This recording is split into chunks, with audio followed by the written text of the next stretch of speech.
ሰላም ጤና ይስጥልኝ ውድ የቻናላችን ቤተሰቦች እንደምን ከረማችሁ? ጤና ከሌለ ምንም የለም እንደሚባለው በሕይወታችን ልንጠነቀቅለት የሚገባው ትልቁ ሀብታችን ጤናችን ነው። ዛሬ የምናየው ጤናማ ደስተኛና ረጅም ዕድሜ ለመኖር የሚረዱንን 10 ወሳኝ ነጥቦችን ነው። ብዙዎቻችን ጤና የምንጠብቀው ስንታመም ብቻ ነው። ነገር ግን ዛሬ የምነግራችሁ ነጥቦች በሽታ ሳይመጣ እንዴት መከላከል እንደምትችሉ የሚያስተምሩ ናቸው። ቪዲዮውን እስከ መጨረሻው ከተከታተላችሁ በኋላ በሕይወታችሁ ላይ ትልቅ ለውጥ እንደምታዩ እርግጠኛ ነኝ። ቪዲዮውን ከመጀመራችን በፊት ለቻናላችን አዲስ ከሆናችሁ ሰብስክራይብ ማድረጋችሁን እንዳትረሱም። ጤናማና ረጅም ዕድሜ ለመኖር 10 ወሳኝ መመሪያዎች። አንደኛ፣ የተመጣጠነ ምግብ መመገብ ወይንም ባላንስ ዳይት። ጤና የሚጀምረው ከኩሽናችን ነው። ሰውነታችን የሚያስፈልጉት ፕሮቲን፣ ካርቦሃይድሬትና ቫይታሚኖችን ማግኘት አለበት።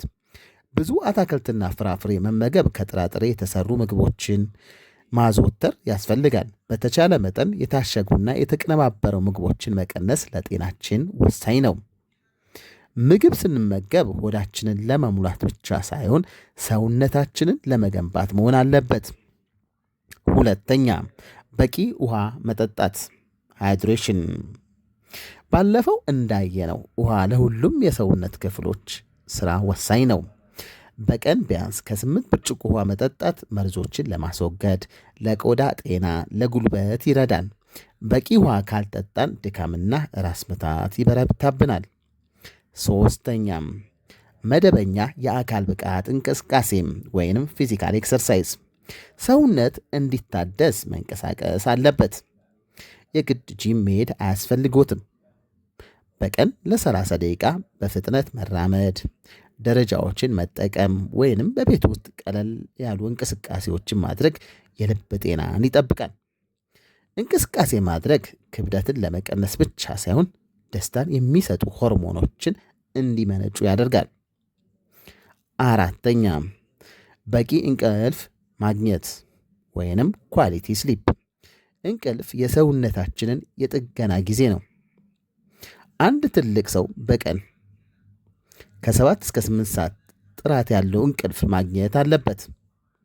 እንቅልፍ ማጣት ለአእምሮ መረበሽ፣ ለደም ግፊትና ለሰውነት መቆጣት ይዳርጋል። አምስተኛም፣ የአእምሮ ጤና እና ውጥረትን መቀነስ ስትረስ ማኔጅመንት። አካላዊ ጤና ብቻውን በቂ አይደለም፣ የአእምሮ ሰላምም ያስፈልጋል። ከመጠን በላይ መጨነቅ በሽታ የመከላከል አቅምን ያዳክማል።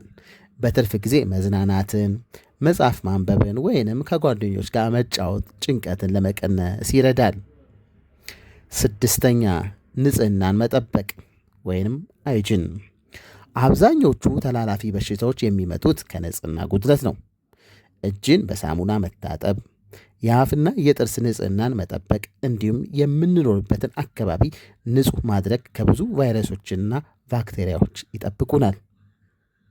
ሰባተኛ፣ ሱሶችን ማስወገድ።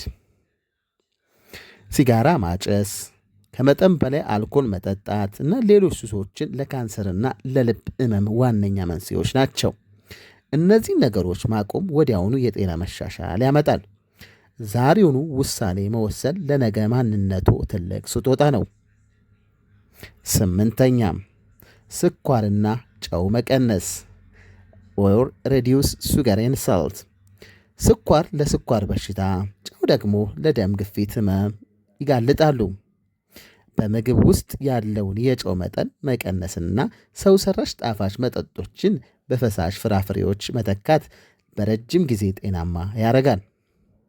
ዘጠነኛ፣ መደበኛ የህክምና ምርመራ ማድረግ ወይንም ሬጉላር ቼክአፕስ። ከመታመም መከላከል ይሻላል።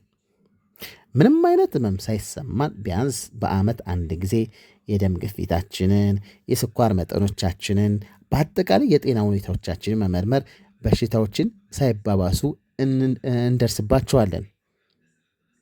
አስረኛም፣ ማህበራዊ ግንኙነት ደስታ ወይንም ሶሻል ላይፍ። ከሰው ጋር ያለንን መልካም ግንኙነት ለጤናችን ጠቃሚ ነው። በብቸኝነት ከመኖር ይልቅ ከቤተሰብ ከወዳጅ ጋር ጊዜ ማሳለፍ የአእምሮ ብስለትና የመኖር ፍላጎትን ይጨምራል። ደስተኛ መሆን ራሱ መድኃኒት ነው። ተመልካቾቻችን እነዚህን 10 ነጥቦች በሕይወታችሁ ተግባራዊ ካደረጋችሁ መድኃኒት ቤት የመሄድ ዕድላችሁ በጣም ይቀንሳል። ጤና በአንድ ጀንበር የሚገኝ ሳይሆን በየቀኑ የምናደርጋቸው ጥቃቅን ምርጫዎቻችን የሚገነባ ነው። ከነዚህ 10 ነጥቦች ውስጥ እናንተ የትኛው ለመጀመር ወስናችኋል? ኮሜንት ላይ ጻፉልኝ። ለዛሬ የነበረኝ መረጃ ይህንን ይመስላል። ቪዲዮ ከተመቻችሁ ላይክ አድርጉ፣ ለሌሎች እንዲደርስ ሼር አድርጉት። ለኢትዮ አፕዴት 3 አዲስ ከሆናችሁ ደግሞ ሰብስክራይብ በማድረግ የደውል ምልክቷን ተጫኑ። በየቀኑ ጠቃሚ መረጃዎች ይዘን እንመጣለን። በቀጣይ ቪዲዮ እስክንገናኝ ጤናችሁን ጠብቁ። ቻው።